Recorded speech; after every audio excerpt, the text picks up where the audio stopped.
Full ഇടണോ? ഏ ഇത് ഫുള്ള് ഇടണോ? അരിയല്ല മറ്റേ ഇല.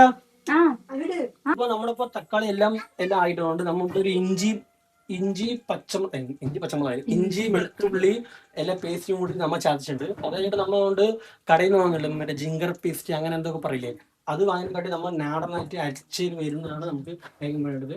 കുറച്ചിട്ടാൽ മതി. അതായത് ചിക്കൻ കറി വെക്കാൻ വേണ്ടിയിട്ട് കുറച്ച് ഇത്തിരി ഇട്ടിട്ടുണ്ടായിരുന്നു, അതുകൊണ്ട് അത് വെച്ചാണ്. അത് ഇട്ടിട്ട് നല്ലപോലെ ഈ പച്ചമണം മാറുന്ന വരെ നമുക്ക് ഇറക്കി മുളക്കുക. അപ്പൊ ഒരു മണം വരും.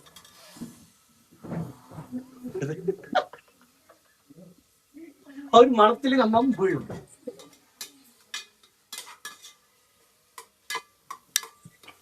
കുറച്ചു നേരം ഈ എന്താ പറയുക ഇഞ്ചി പേസ്റ്റിന്റെ മറ്റേ പച്ചമണം മാറുന്ന വരെ നമുക്ക് മാക്സിമം വരെ ഇളക്കി കൊടുക്കാം.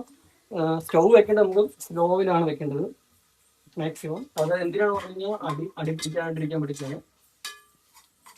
ഒരു പച്ചമണം മാറിക്കഴിഞ്ഞതിന് ശേഷം നമുക്കൊരു മറ്റേ പുതിന ഇലയുണ്ട്. ഇതാണ് നമ്മുടെ പള്ളിക്കഞ്ഞിക്ക് ഏറ്റവും മനോഹരമായി തോന്നുന്ന സംഭവം. ഇത് എത്ര ഇടണം? ഫുള്ള് ഇടണോ?